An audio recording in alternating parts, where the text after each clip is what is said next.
The fall of Earth. The skies over Earth burned crimson as the Zarkan Empire's warships descended through the atmosphere.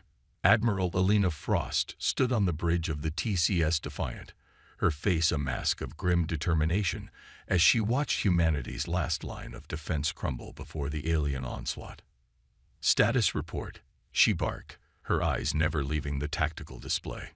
Lieutenant Commander Jackson's voice was strained as he responded.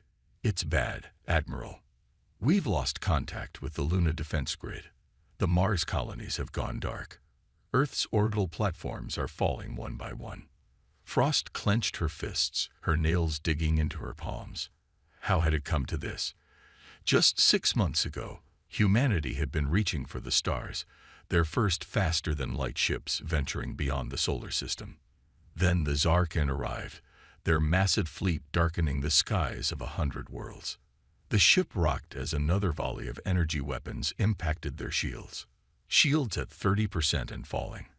The tactical officer reported, "We can't take much more of this, Admiral." Frost knew he was right.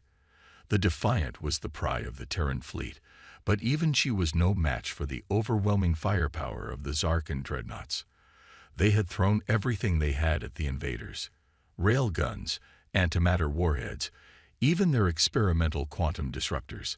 But nothing seemed to slow the Empire's inexorable advance. "Admiral," Jackson called out, his voice cracking, "we're receiving a priority transmission from EARTH. It's the evacuation order." A hush fell over the bridge. They all knew what that meant. Earth was lost. Frost closed her eyes for a moment, allowing herself one brief second of despair before snapping back to attention. "Understood. Relay the order to all remaining ships. Initiate protocol exodus." As her crew scrambled to comply, Frost opened a channel to the entire fleet. "This is Admiral Frost to all Terran forces. Earth has fallen. I repeat, Earth has fallen. Initiate protocol exodus immediately. Get as many civilians off-world as you can. Head for the designated rally points. This is not the end. As long as humanity survives, hope survives. We will return." Frost out. The next hours were a blur of chaos and heartbreak. The Defiant and the remaining Terran ships fought a desperate rearguard action, buying time for civilian transports to escape the planet's surface. Frost watched with a mixture of pride and anguish as her fellow captains sacrificed their ships and crews to save as many lives as possible. From the planet's surface, millions of terrified humans looked to the skies, praying for salvation as the evacuation ships streaked through the atmosphere. Parents clutched children close, strangers helped the elderly and injured, all united in their desperation to escape the doom descending upon their homeworld. Not everyone would make it out. Frost knew that. The math was brutally simple. There weren't enough ships, enough time. But every life saved was a spark of hope, a seed from which humanity might one day regrow. As the last of the evacuation ships jumped to FTL, Frost gave the order she had been dreading. "All ships, this is Admiral Frost. Break orbit and proceed to your designated exodus points. May God be with us all." The Defiant's engines flared to life, propelling the battered warship away from the only home humanity had ever known. On the main view screen, Earth grew smaller, the blue-green jewel marred by the fires of war and destruction. Frost allowed herself one last look at her homeworld before turning away. "Plot a course for Proxima Centauri," she ordered, "and prepare for immediate jump to FTL." As the stars stretched into lines of light around them, Frost's mind raced with plans and contingencies. The Zarkan thought they had broken humanity's spirit, crushed their will to resist. But they didn't understand what they were dealing with. Humans were survivors, adaptable and relentless. This defeat was bitter, but it was not the end. In the deepest, most secret corners of human space, plans had already been set in motion. Hidden colonies, experimental technologies, weapons that could turn the tide of war, all of it waiting for the right moment. Frost and the other survivors would regroup, rebuild, and when the time was right, they would strike back. The journey to Proxima Centauri was tense and somber. The Defiant's crew worked in near silence, each lost in their own thoughts of what and who they had left behind. Frost spent the time coordinating with the other surviving ships, taking stock of their resources and beginning to formulate long-term strategies. As they approached the rally point, Frost gathered her senior staff in the ship's conference room. "I won't sugarcoat this," she began, her voice firm. "We've suffered a devastating blow, but we're not beaten. Not by a long shot." She activated a holographic display, showing a map of nearby star systems. "We have secret colonies and research facilities scattered throughout this sector. The Zarkan don't know about them, and we're going to keep it that way. Our immediate priority is to get our people safe and established in these locations."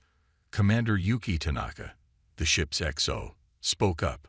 "And then what, Admiral? We can't hide forever." Frost's eyes gleamed with determination. "No, we can't. And we won't. We're going to rebuild our strength, develop new technologies, and find ways to hit the Zarkan where it hurts. They think they've won, but all they've done is awaken a sleeping giant." She looked around the room, meeting the eyes of each officer. "It won't be easy. We'll face hardships and sacrifices beyond anything we've known. But we will endure. We will grow stronger. And one day we will take back our home."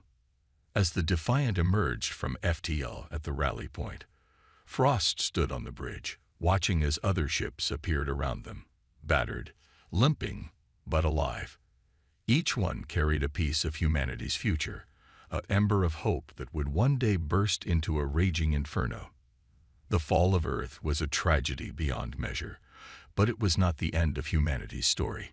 It was, Frost realized, only the beginning of a new chapter, one that would be written in the stars themselves.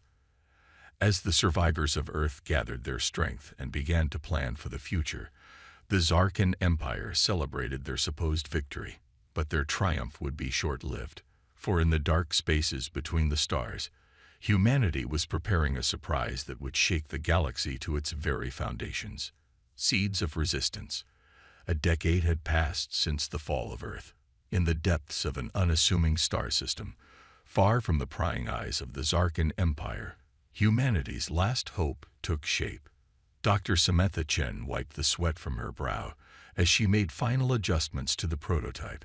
The cavernous underground laboratory hummed with activity, a stark contrast to the barren, windswept surface of Novus Prime above. "Dr. Chen," a voice called out. She looked up to see Admiral Frost striding towards her, flanked by a team of scientists and military personnel. The years had etched new lines on the Admiral's face, but her eyes still burned with the same fierce determination.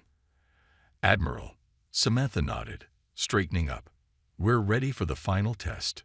Frost's expression remained neutral, but there was a glimmer of excitement in her eyes. "Show me." Samantha led the group to a reinforced observation room overlooking a massive testing chamber. At its center stood what appeared to be an ordinary fighter craft, its sleek lines betraying nothing of the revolutionary technology within. "Ladies and gentlemen," Samantha began, her voice steady despite her racing heart, "what you're about to witness is the culmination of a decade's worth of research and development. We call it Project Phoenix." She pressed a button, and the fighter's engines flared to life with a soft, almost musical hum. "The quantum fold drive," Samantha explained. "It doesn't just move through space, it folds space itself around the ship." The observers watched in awe as the fighter seemed to ripple and distort, then vanished in a flash of blue light. Seconds later, it reappeared at the far end of the chamber. "Incredible," Frost breathed. "Range, theoretically unlimited," Samantha replied. "But we've confirmed stable jumps of up to 500 light-years in our simulations." The implications were staggering. The Zarkan's faster-than-light technology, while advanced, was limited to jumps of around 50 light-years. This would give humanity an unprecedented tactical advantage. "And the other systems?" Frost asked. Samantha's eyes gleamed. "Even better than we hoped. The adaptive shield technology can withstand direct hits from Zarkin energy weapons. The phase cannons can penetrate their strongest defenses, and the AI-assisted targeting systems, well, let's just say their days of technological superiority are numbered. Frost turned to face the assembled group. This changes everything. With this technology, we can strike at the heart of the Empire and vanish before they know what hit them. A tall, scarred man stepped forward. General Marcus Kane, leader of the Resistance's military forces. How soon can we begin mass production? Samantha exchanged glances with her team before answering. We've already begun. The automated factories on Novus II have been retooled. We can have a fleet of 100 ships ready within 6 months. A murmur of excitement rippled through the room. For the first time in a decade, there was a tangible sense of hope. Frost's voice cut through the chatter. This is a game changer. But remember, secrecy remains paramount. The moment the Zarkin suspect what we're up to, they'll throw everything they have at us. She turned to Kane. General, I want a comprehensive strike plan on my desk within the week. We'll only get one shot at this. We need to make it count. As the meeting adjourned, Samantha found herself alone with Admiral Frost. The older woman placed a hand on her shoulder. You've done it, Samantha. You've given us a fighting chance. Samantha nodded, her throat tight with emotion. I just wish my parents could have seen this. They didn't make it off Earth. Frost's eyes softened. They'd be proud of you. We all are. What you've accomplished here will save countless lives, and it might just be the key to reclaiming our home. Over the next months, Novus Prime became a hive of activity. The prototype fighters, dubbed Phoenixes, rolled off the production lines in increasing numbers. Pilots and crews trained relentlessly in simulators, pushing the new technology to its limits. Intelligence operatives, working in deep cover within Zarkin-controlled space, fed a constant stream of information back to Resistance headquarters. Slowly, a picture began to emerge of the Empire's vulnerabilities, weak points in their defenses, key production facilities, command and control centers. General Kane and his staff worked around the clock, synthesizing the flood of data into a comprehensive battle plan. They called it Operation Thunderbolt, a series of lightning strikes against critical Zarkin targets designed to cripple their ability to respond to a large-scale human offensive. As the day of reckoning approached, tension mounted throughout the hidden human colonies. Everyone knew that the coming battle would determine the fate of their species. Victory could mean the beginning of the end for Zarkin dominance. Defeat would likely spell the final extinction of humanity. Admiral Frost stood before the assembled pilots and crew of the Phoenix fleet. The cavernous hangar bay was packed, the air electric with anticipation. For 10 years, she began, her voice carrying to every corner of the vast space. We have hidden in the shadows. We have endured hardship, loss, and the constant fear of discovery. But we have also grown stronger. We have forged ourselves into a weapon the likes of which the galaxy has never seen. She paused, her gaze sweeping across the sea of faces. Tomorrow, we strike back. We will hit the Zarkin where they least expect it, with technology they cannot hope to match. This is not just a fight for vengeance, though God knows we have earned that right. This is a fight for the very survival of our species and for the freedom of every race oppressed by the Empire. Frost's voice rose, filled with passion and conviction. They thought they had broken us when they took Earth. They were wrong. They thought they had seen the full measure of humanity's strength. They were wrong. Tomorrow, we will show them the true power of the human spirit. We will show them that as long as one of us draws breath, hope survives.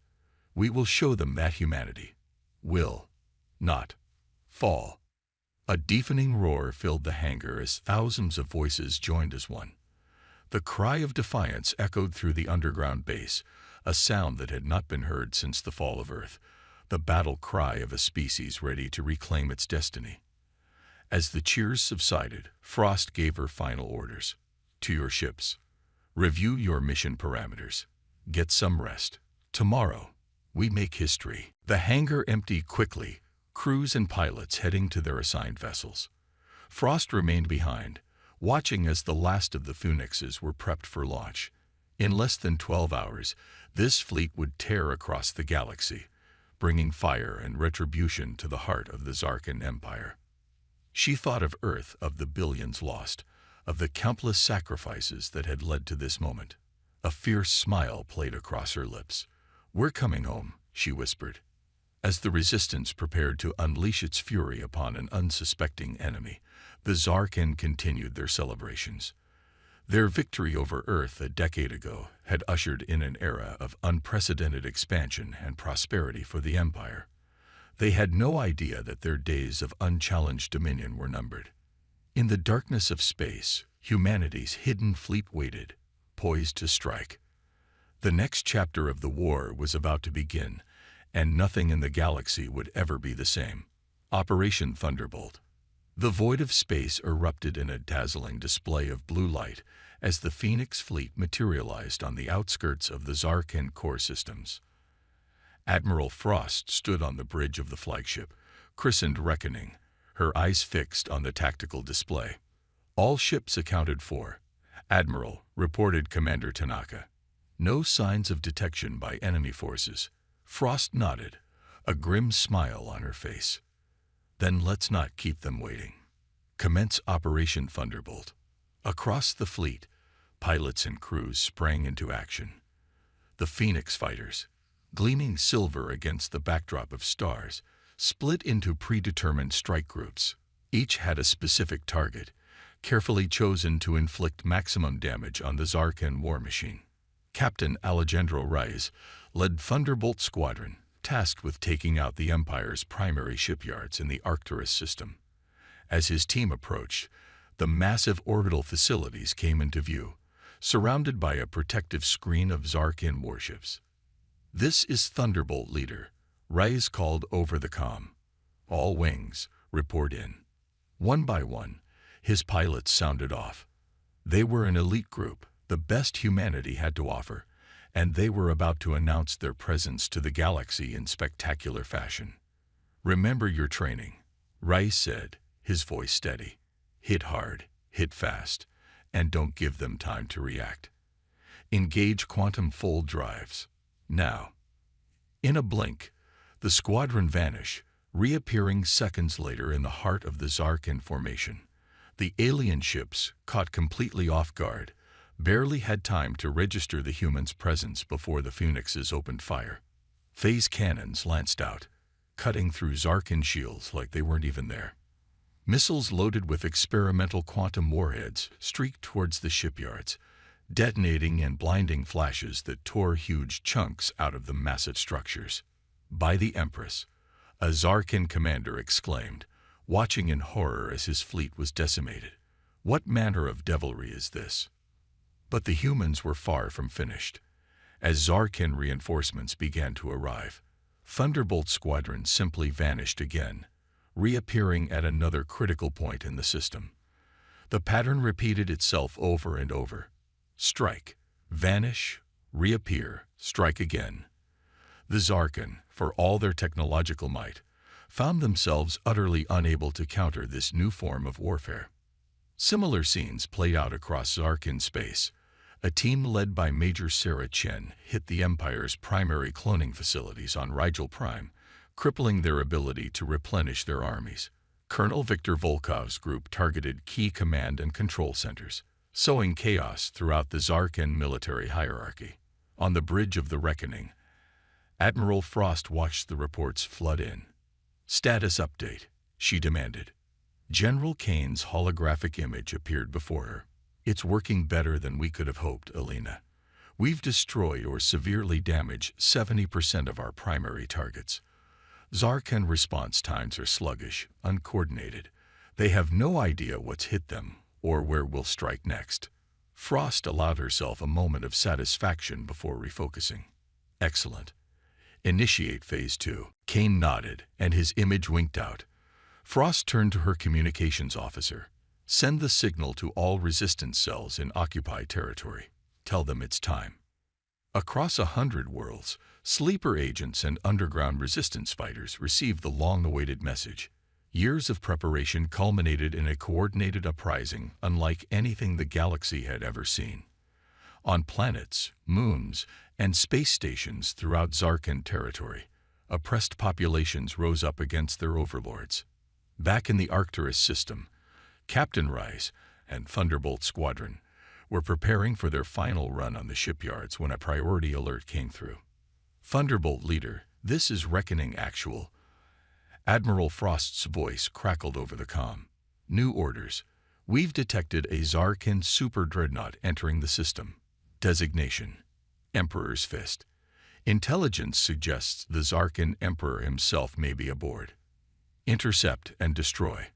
This could be our chance to cut the head off the snake. Reyes felt a surge of adrenaline. Understood. Reckoning Actual. Thunderbolt Squadron, form up on me. We've got a date with royalty. The Phoenix fighters regrouped, streaking towards the newcomer. The Emperor's Fist lived up to its name, a behemoth of a vessel, bristling with weapons.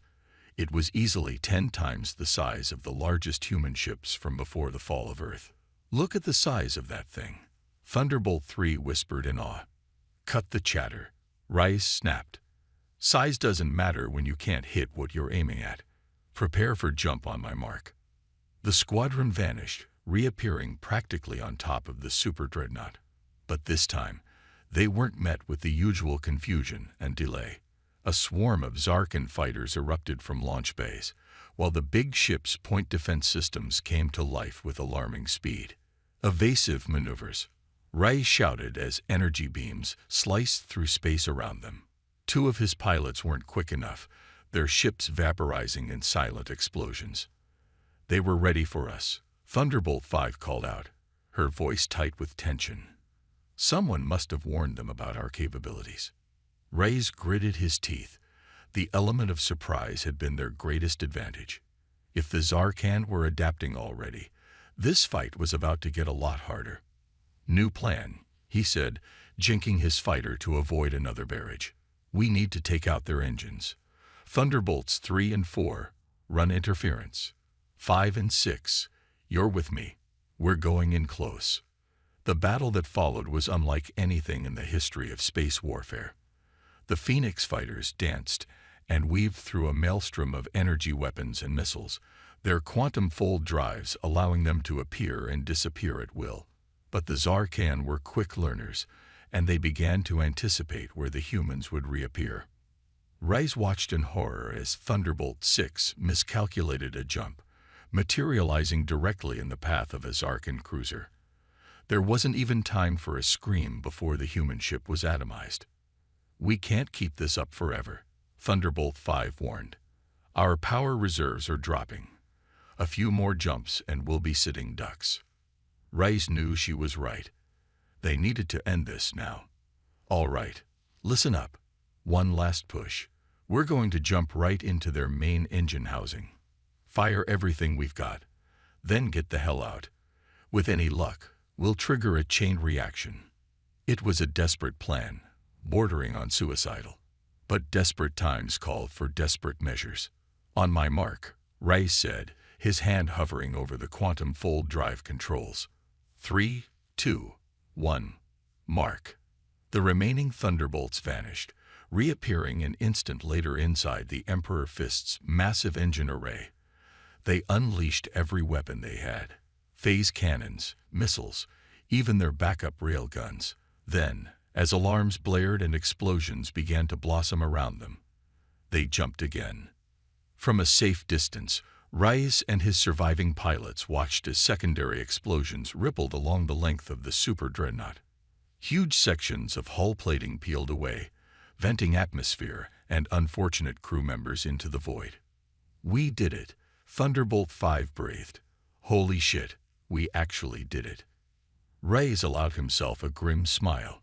Thunderbolt leader to reckoning actual. Target destroyed. I repeat, Emperor's Fist is down. There was a moment of silence. Then Admiral Frost's voice came through, tight with emotion. Confirmed, Thunderbolt leader. Well done. Return to base for debrief. And wait, we're picking up a transmission from the wreckage. My God, it's the Emperor himself. The voice that came over the comm was filled with rage and disbelief. This is Emperor Czar call to all Imperial forces. The humans have revealed themselves. They possess technology beyond anything we have encountered. All available ships are to converge on the Arcturus system immediately. We will crush this insurgency once and for all. As the transmission cut off, Rice felt a chill run down his spine. They had struck a mighty blow against the Empire, but the war was far from over. In fact, it was just beginning. The turning tide. The aftermath of Operation Thunderbolt reverberated across the galaxy. News of the devastating human assault spread like wildfire, igniting hope in the hearts of countless oppressed species and sending shockwaves through the Zarkan Empire. Admiral Frost stood before a holographic display of the galaxy, watching as reports flooded in from all corners of Zarkan space. The blue dots representing human-controlled areas were growing, slowly but surely pushing back the red tide of Imperial control. We've liberated 17 systems in the past month, General Kane reported, his hologram flickering beside her. Resistance cells are springing up faster than we can arm them. The Zarkan are on the back foot. Frost nodded, but her expression remained grave. And yet the Empire still controls vast swaths of the galaxy. This war is far from over, Marcus. As if to underscore her point, an alert chimed. A young lieutenant rushed in, his face pale. Admiral, we're receiving a priority transmission. It's from Earth. The room fell silent. Earth had been dark for a decade. Any human resistance presumed long since crushed. Frost's heart raced as she gave the order. Put it through. The holodisplay flickered, resolving into the image of a man. He was gaunt, his face scared, but his eyes burned with an indomitable fire. This is Colonel James Harper, Earth Resistance. If you can hear this, we're still fighting. The Zarkan rule the surface, but the underground is ours. We've heard about your victories. We're ready to join the fight. Just tell us how. Frost leaned forward, her voice thick with emotion. Colonel Harper, this is Admiral Alina Frost of the Free Human Fleet. Hold your position. Help is coming. As the transmission ended, Frost turned to her staff. Prepare a strike team. We're going home. Thousands of light years away, on the Zarkan throne world of Imperius Prime, Emperor Zarkal raged at his assembled war council. How? He roared, his scaled skin flushing dark with anger. How have these humans, these vermin we crushed a decade ago, suddenly become such a threat? High Admiral Kelvoros, still nursing wounds from the destruction of the Emperor's fist, stepped forward. My lord, their technology. It's unlike anything we've ever seen. Our scientists are baffled. It's as if they've made a quantum leap in development. Zarkal's eyes narrowed. Impossible. Unless he turned to his chief of intelligence. The precursor ruins on Earth. The ones we could never access. Could the humans have? The intelligence chief nodded slowly. It's possible, my lord. If they found a way to unlock the secrets of the ancients. The Emperor slammed his fist on the arm of his throne. Then we must crush them, now, before they can fully harness this power. Mobilize the entire fleet. We will exterminate every last human in the galaxy. Back on Novus Prime, preparations for the Earth mission were in full swing. Captain Rice and the survivors of Thunderbolt Squadron had been handpicked to lead the assault. As they boarded their ships, Rice turned to his team. I know many of you weren't born on Earth. Some of you have never even seen it. But it's our home, the cradle of our species. Today, we take the first step in reclaiming it. The journey to Earth was tense, the quantum fold drives pushing to their limits. As they dropped out of fold space in the Sol system, gasps of shock and anger filled the comm channels. Earth, once a jewel of blue and green, was now a scared, polluted husk. Massive Zarkan mining operations had stripped entire continents bare. The oceans were dark with industrial runoff. "My God," whispered Sarah Chen, Reyes' second in command. "What have they done to our world?" Reyes gritted his teeth. "They'll pay for this. All wings, engage stealth systems, and proceed to the rendezvous coordinates." The Phoenix squadron slipped past the Zarkan orbital defenses, their advanced cloaking technology rendering them invisible to enemy sensors. They touched down in the ruins of what had once been Central Park in New York City. Colonel Harper and his resistance fighters emerged from hidden tunnels, their faces a mix of awe and hope at the sight of the advanced human ships. "Welcome home," Harper said, grasping Raya's hand. "We've got a lot to catch you up on." Over the next few days, Reyes and his team worked with the Earth Resistance to coordinate a global uprising. They distributed advanced weapons and shields, trained fighters in the use of new technology, and prepared for the moment they would reveal themselves to the Zarkan occupiers. That moment came sooner than expected. A priority alert came through from Admiral Frost. "Massive Zarkan fleet movements detected. They're gathering for a major offensive. We need to accelerate our timetable. The liberation of Earth begins now." Across the planet, resistance cells sprang into action. Phoenix fighters took to the skies, engaging Zarkan patrols with devastating effect. On the ground, human freedom fighters armed with phase rifles cut through enemy armor like it was paper. The Zarkan, caught completely off guard, found themselves fighting a war on two fronts as the free human fleet arrived in system, engaging the orbital defenses. Admiral Frost stood on the bridge of the Reckoning, watching as her ships tore through the enemy formation. "Push them back," she ordered. "Clear a path for our ground forces." The battle raged for days. The Zarkan fought with the desperation of an empire on the brink, but they were outmatched by human determination and their newfound technological edge.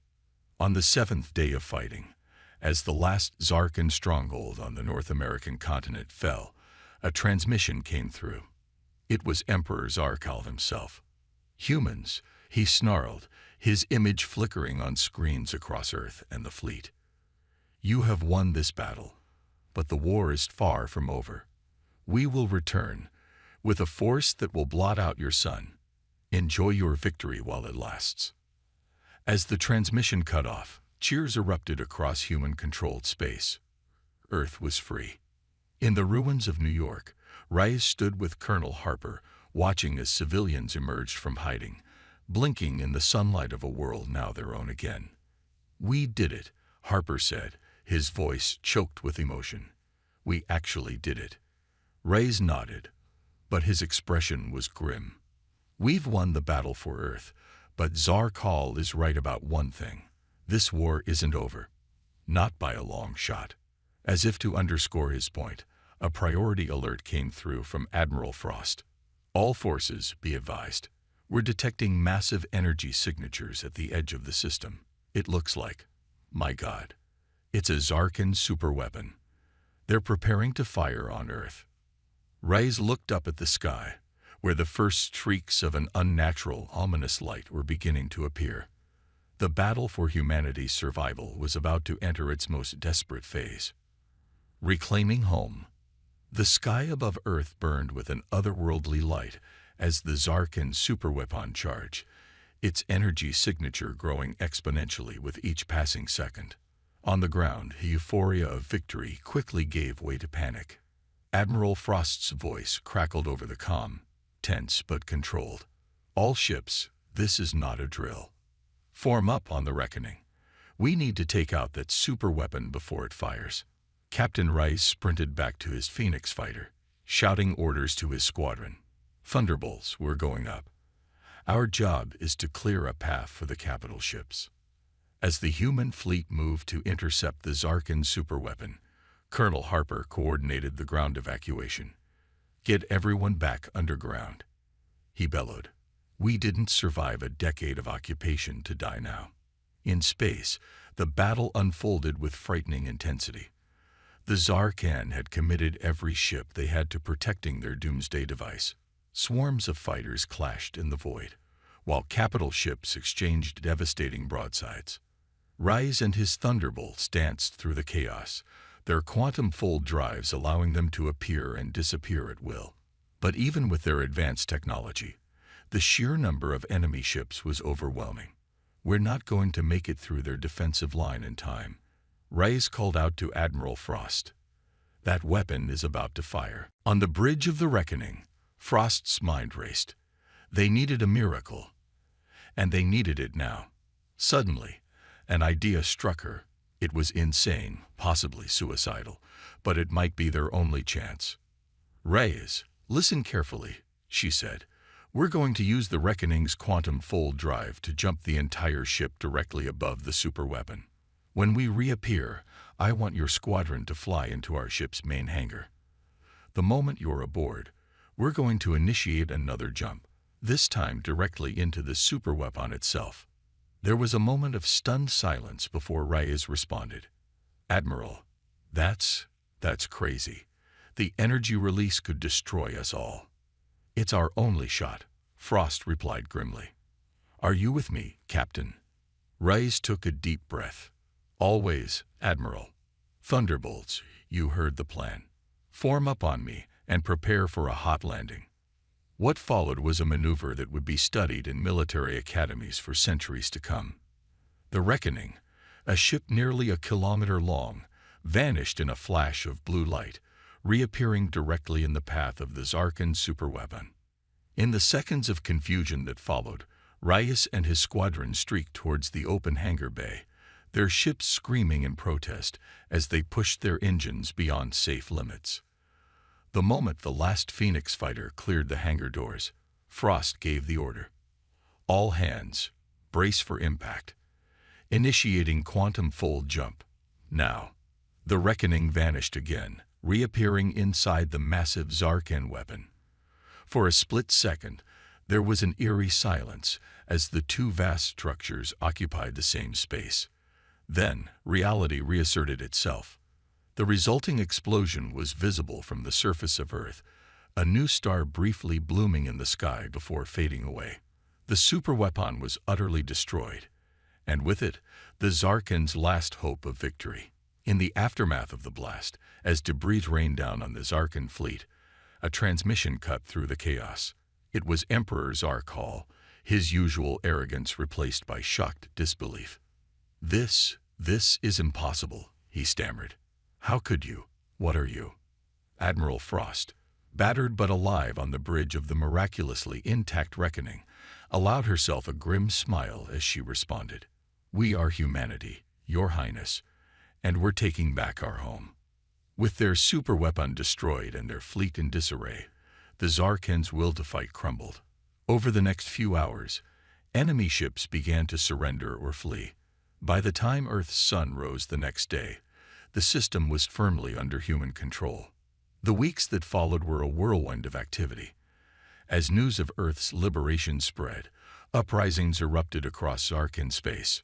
Other alien races, long oppressed by the Empire, joined the fight. The tide had well and truly turned. 1 month after the battle for Earth, Admiral Frost stood before the newly reformed United Earth government. The chamber was packed, with billions more watching the broadcast across reclaimed human space. "Today," Frost began, her voice strong and clear, "we stand at a crossroads. We have won our freedom, but at a terrible cost. Earth bears the scars of occupation, as do we all. The easy path would be to retreat, to focus solely on rebuilding what we have lost." She paused, her gaze sweeping the room. "But that is not our way. Humanity has always looked to the stars, driven by an insatiable curiosity and an indomitable spirit. We have been tested, yes, but we have emerged stronger. And now we have a responsibility, not just to ourselves, but to all the species suffering under Zarkan rule."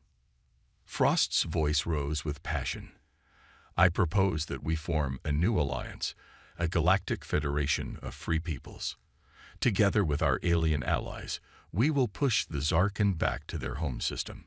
We will liberate every world, free every slave, until the Empire is nothing but a bitter memory." The chamber erupted in cheers and applause. As Frost stepped down from the podium, she was met by Captain Rice and Colonel Harper. "Quite a speech, Admiral," Rice said with a grin. "Ready to make good on those promises?" Frost nodded, her expression determined. "We got a lot of work ahead of us, gentlemen. The Zarkin won't go down without a fight." "Good," Harper replied, his eyes gleaming. "I wouldn't have it any other way." As they walked out of the chamber, Frost looked up at the sky. The scars of war were still visible, but already signs of renewal were everywhere. Trees were being planted, buildings rebuilt, and in orbit, the shipyards were busy constructing a new fleet, one that would carry humanity and its allies out into the galaxy. The war wasn't over. The road ahead would be long and difficult, but for the first time in a decade, the future looked bright. Humanity had reclaimed its home, rediscovered its strength, and was ready to take its place among the stars. As the sun set on a free Earth, Admiral Elena Frost allowed herself a moment of quiet pride. They had done the impossible.